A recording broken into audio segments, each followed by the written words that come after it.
नमस्कार, मैं हूं दिबांजलि मोइत्रा।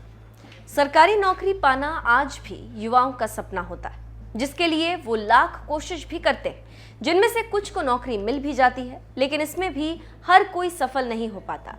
वहीं ज्योतिषीय दृष्टि से देखें तो व्यक्ति की कुंडली में सूर्य की महत्वपूर्ण भूमिका होती, जो जातक का साथ सफलता दिलाने में देती।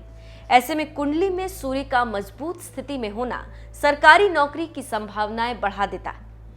किस स्थिति में बनते हैं सरकारी सेवा के योग, बता रहे हैं ज्योतिषाचार्य मयंक शर्मा जी।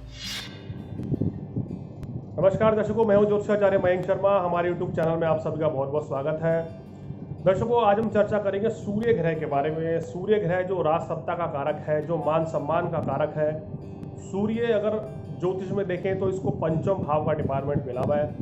सूर्य सरकारी नौकरी का कारक माना गया है, संतान का कारक माना गया है, हमारे शरीर में हड्डियों का कारक है। अगर सूर्य मजबूत है तो व्यक्ति का मान सम्मान मजबूत रहता है। सभी ग्रहों का राजा सूर्य होता है, और सूर्य अगर कुंडली में मजबूत स्थिति में है, उच्च के हैं, स्वराशि के हैं, मित्र के घर में बैठे हैं, तो विशेष लाभ देंगे। आपको जीवन में कभी कोई परेशानी नहीं आती है, आपका स्वास्थ्य भी अच्छा रहता है, सरकारी नौकरी लगने के योग बनते हैं। आप अगर सिविल सर्विसेज की तैयारी कर रहे हैं, IAS IPS बनना चाहते हैं, आप अगर पुलिस में जाना चाहते हैं, आर्मी में जाना चाहते हैं, एयरफोर्स में जाना चाहते हैं, आप राजनीति में जाना चाहते हैं, तो एडमिन में जाना चाहते हैं, प्रशासनिक जॉब आप करना चाहते हो, सूर्य का मजबूत होना बहुत ज़रूरी है। अगर सूर्य मजबूत नहीं होगा तो शुभ फलों में कमी आती है और परेशानियां रहती हैं। तो दर्शकों, सूर्य को मजबूत कैसे करें ये भी बताएंगे, और 12 लग्नों में सूर्य कैसा फल देते हैं इसकी भी जानकारी आपको इस एपिसोड में देंगे कि आपके लिए शुक्र की स्थिति कौन से लगन में ज़्यादा पावरफुल रहेगी। उससे पहले बता रहे हैं, शुक्र जो है एक ही राशि का कारक होता है, सिंह राशि, जो कि सूर्य की राशि होती है। और सूर्य सिंह राशि में बैठ के बहुत प्रबल हो जाते हैं दर्शकों। अगर सूर्य मेष राशि में बैठे हों, जो 1 नंबर की राशि है, वहाँ सूर्य उच्च के होते हैं, विशेष लाभ देंगे। तुला राशि में शुक्र के घर में सूर्य नीच के हो जाते हैं, यहाँ कमजोर हो जाते हैं, शुभ फल देने में सक्षम नहीं होते हैं, अशुभ फलों में यहाँ वृद्धि कर देते हैं, और आपकी परेशानियाँ बढ़ जाती हैं। वैवाहिक जीवन में भी थोड़ा परेशानियों का आपको सामना करना पड़ता है। तो 12 लग्नों में शुक्र की स्थिति के बारे में आपको अब हम बताने जा रहे हैं कि मेष लगन से लेके मीन लगन तक शुक्र कहाँ कैसा फल देंगे, क्या कुछ लाभ देने वाले हैं। देखिए, अगर आपका मेष लगन है तो मेष लगन में तो सूर्य की स्थिति दर्शकों बहुत ही लाभकारी होती है। पंचम भाव के कारक सूर्य माने गए हैं। अगर यहाँ लगन में बैठ गए, पंचम में बैठ गए, नवम में बैठ गए, एकादश में बैठ गए, तो विशेष लाभ देंगे। मान सम्मान की प्राप्ति होगी, सरकारी नौकरी लगेगी, उच्च पद की प्राप्ति होगी, IAS PCS IPS ऑफिसर बनने के योग बनेंगे। आपकी संतान भी उच्च कोटि का मान सम्मान प्राप्त करेगी, उनके भी उच्च अधिकारी बनने के योग बनेंगे। यहाँ धन धान्य की कोई कमी नहीं रहती, सरकार का, प्रशासनिक का पूरा लाभ आपको मिलेगा। वृषभ लगन में बात करें तो यहाँ सुख साधन के कारक हैं, सुख साधन बढ़ाएंगे, मान सम्मान की वृद्धि होगी, माता जी की सेहत आपकी अच्छी रहेगी। शुक्र अगर यहाँ चतुर्थ भाव में है, शुक्र दशम में है, शुक्र एकादश में है, नवम भाव में है, अगर यहाँ आपका सूर्य, तो आपको विशेष लाभ मिलेगा, मान सम्मान की आपको प्राप्ति होगी। दर्शकों, आप बात करते हैं मिथुन लगन की। मिथुन लगन में सूर्य यहाँ तृतीयेश हो जाते हैं। यहाँ मिथुन लगन के बुध के मित्र हैं, तो यहाँ विशेष परिस्थितियों में सूर्य लाभ देंगे। लगन में बैठे होंगे तो बहुत अच्छे हैं, धन धान्य की वृद्धि होगी, मान सम्मान की वृद्धि होगी। अगर आप पत्रकार बनना चाहते हैं तो बहुत अच्छे योग हैं, बिजनेसमैन बनने के योग बहुत अच्छे हैं। शुक्र यहाँ पर पंचम भाव में होगा तो दर्शकों ये अच्छा नहीं होगा, ये शुभ नहीं माना जाएगा, पेट में तकलीफ देगा, यहाँ सेहत खराब रहेगी, संतान कष्ट हो सकता है, देरी से संतान होने के योग बनते हैं। और मिथुन लगन में अगर शुक्र 11वें घर में हो जाए तो क्या कहते हैं, वाह वाह, बहुत ही ज़बरदस्त लाभ देता है, धन धान्य की वृद्धि होती है। तृतीय भाव में हो जाए तो भी बहुत अच्छा है। यहाँ पे शुक्र का दर्शकों हम ये कहते हैं कि अष्टम भाव में जाना शुभ नहीं माना जाता है, वो आपकी सेहत को खराब करेगा, मान सम्मान की हानि करेगा। बात करते हैं कर्क लगन की। कर्क लगन वालों के लिए शुक्र जो है द्वितीय भाव के कारक होते हैं, और यहाँ धन के कारक भी माने गए हैं, घर परिवार के कारक हैं। अगर यहाँ सूर्य की स्थिति अच्छी है, कुंडली में सूर्य लगन में है, द्वितीय भाव में है, तृतीय भाव में है, पंचम भाव में है, तो विशेष लाभ देंगे। नवम भाव में भी यहाँ बहुत अच्छा रहेगा, और दशम भाव में तो बड़ा जबरदस्त यहाँ लाभ देंगे सूर्य, मान सम्मान की वृद्धि होगी, उच्च कोटि का लाभ होगा। एकादश में भी यहाँ सूर्य लाभ देंगे, आपको जीवन में किसी तरह की कोई कमी नहीं रहेगी। सुख साधन अच्छे रहेंगे, सरकारी नौकरी के भी योग रहेंगे। अब बात करते हैं इनके खुद के लगन सिंह लगन की। देखिए सिंह लगन में सूर्य बहुत ही पावरफुल हो जाएगा, लग्नेश है। यहाँ लगन में सूर्य है तो मान सम्मान आपका बहुत ज़बरदस्त बढ़ेगा, जीवन में किसी चीज़ की कमी नहीं रहेगी। सिंह लगन में सूर्य सबसे ज़्यादा पावरफुल होता है क्योंकि अपना लगन है और एक ही भाव का कारक है। शुक्र यहाँ पर माफ कीजिएगा, यहाँ पर सूर्य यहाँ पर 12वें भाव में नहीं होना चाहिए, तृतीय भाव में नहीं होना चाहिए और अष्टम भाव में नहीं होना चाहिए। तो उसके अलावा छठे भाव में भी नहीं होना चाहिए क्योंकि छठे भाव में होकर भी यहाँ पर सूर्य कमज़ोर हो जाएंगे। बाकी जिन भाव में बैठे होंगे तो वहाँ सुख साधन बढ़ाएंगे, मान सम्मान की प्राप्ति करेंगे, सरकारी नौकरी के योग लेंगे, राजनीति में शिखर पर जाएंगे आप, उच्च कोटि का सुख और सौभाग्य भोगेंगे, मान सम्मान की प्राप्ति होगी। अब बात करते हैं कन्या लगन की। कन्या लगन में सूर्य को शुभ नहीं माना जाता है क्योंकि यहाँ पर सूर्य जो है 12वें भाव के कारण खर्च देंगे, बीमारी देंगे, धन हानि होगी, यात्राएं रहेंगी, व्यर्थ की यात्रा रहेंगी, परेशान रहेंगे आप इस दशा में।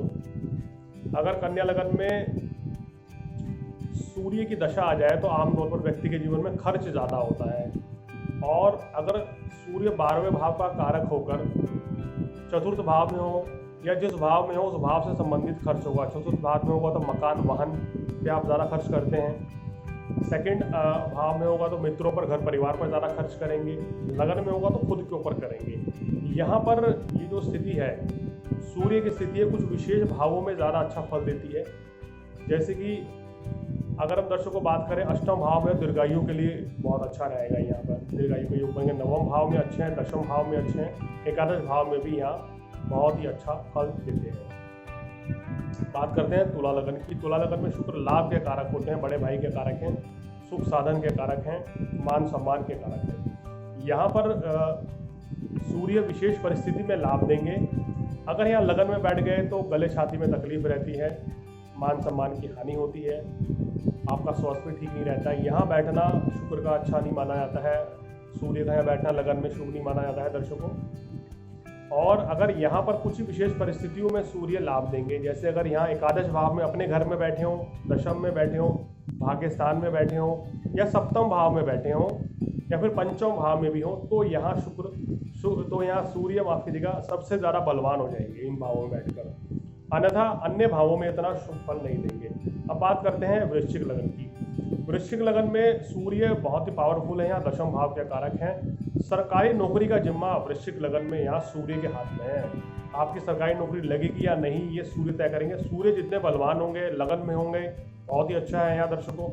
तीसरे भाव में बहुत अच्छा है, पंचम भाव में भी यहाँ शुभ माने गए हैं, छठे भाव में यहाँ बहुत अच्छे रहेंगे, कोई परेशानी नहीं रहेगी। यहाँ पर नवम भाव, दशम भाव, एकादश भाव में भी बहुत लाभ देंगे, धन धान्य की वृद्धि होगी।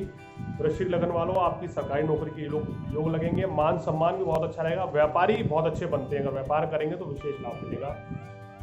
अगर हम बात करें धनु लगन की, तो धनु लगन में सूर्य की स्थिति विशेष लाभकारी है दर्शकों। क्यों? क्योंकि यहाँ नवमेश होते हैं और त्रिकोण के स्वामी हैं, बहुत ही जबरदस्त लाभ देंगे। सरकारी पक्ष से आपको बहुत लाभ मिलेगा, राजनीति में शिखर पर जाएंगे, मान सम्मान आपका बहुत अच्छा रहेगा। अगर आप सरकारी नौकरी करें या प्राइवेट नौकरी करें तो भी आपको विशेष लाभ मिलेगा, कोई परेशानी नहीं आएगी, धन धान्य की कोई कमी नहीं रहेगी, भाग्य की वृद्धि होगी, पिता का भाग्य भी वृद्धि होगा और आपका भी भाग्य की वृद्धि होगी। मान सम्मान के लिए हम इसको बहुत अच्छा देखते हैं, विदेशों से भी लाभ मिलते हैं। अब बात करते हैं दर्शकों मकर लगन की, जो कि शनि का लगन है। यहाँ सूर्य शुभ फल नहीं देता है, यहाँ सूर्य अष्टमेश होता है। अष्टम भाव में बैठे हों, चतुर्थ भाव में बैठे हों तो बहुत अच्छा है, तो कोई परेशानी नहीं है। या लाभ स्थान में हो तभी यहाँ सूर्य अच्छा फल देगा। चतुर्थ भाव में भी यहाँ सूर्य विशेष लाभ देगा। इसके अलावा और किसी भाव में यहाँ पर इतना बेहतर नहीं रहता है।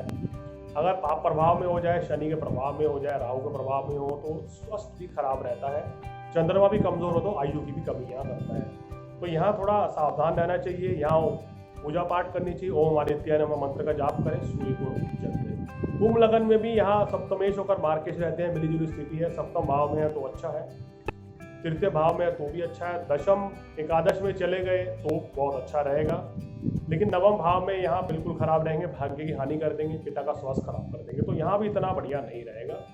अगर बैठे हो 12वें घर में तो यहाँ पर भी इतना शुभ नहीं है, क्योंकि यहाँ पर छठे भाव के कारक होते हैं। छठे भाव में हो तब तो ठीक है, या फिर द्वितीय भाव में है तो भी ठीक है। किसी विशेष परिस्थितियों में दर्शकों 11वें भाव में भी या 10वें भाव में भी यहाँ लाभ देंगे, क्योंकि इन भाव के कारक हैं सूर्य। यहाँ बैठकर फायदा दे देंगे, धन धान्य की वृद्धि कर देंगे, शत्रुओं से लाभ होगा। तो यहाँ पर अगर आप कोर्ट कचहरी के आपके ऊपर केस चल रहे हैं और आपको सूर्य की दशा आ जाएगी तो विशेष लाभ मिलेगा। काम कारोबार में भी सफलता मिलेगी, विदेशों से भी लाभ मिलेगा। तो दर्शकों, हमने आपको 12 लगन में बताया कि सूर्य का फल कैसा रहता है, उनका शुभ प्रभाव कैसा रहता है। अगर आप भी अपने बारे में कुछ जानना चाहते हैं तो हमसे संपर्क कर सकते हैं। यहाँ अगर आपको सूर्य खराब फल दे रहे हैं तो ओम आदित्याय नमः, ओम घृणी सूर्याय नमः मंत्र का जाप करें, सूर्य देव को जल दें तो विशेष लाभ मिलेगा। किसी पुजारी की सेवा करें, उनको वस्त्र इत्यादि दान करें। रविवार को 1.25 किलो गुड़ का दान करें। अपने पिताजी का आशीर्वाद हमेशा लें, उनका कभी भी अपमान ना करें, उनकी सलाह मानेंगे तो विशेष लाभ मिलेगा। तो दर्शकों, अगर आप अपने बारे में कुछ जानना चाहते हैं तो नीचे नंबर जो फ्लैश हो रहे हैं उन पर आप कॉल करके या व्हाट्सएप करके हमसे अपॉइंटमेंट लेके हमसे बात कर सकते हैं, अपने बारे में, अपने भविष्य के बारे में जानकारी दे सकते हैं। तो दर्शकों, आज फिलहाल इतना ही। आने वाले एपिसोड में कुछ और जानकारी के साथ आपके सामने फिर हाजिर होंगे। नमस्कार।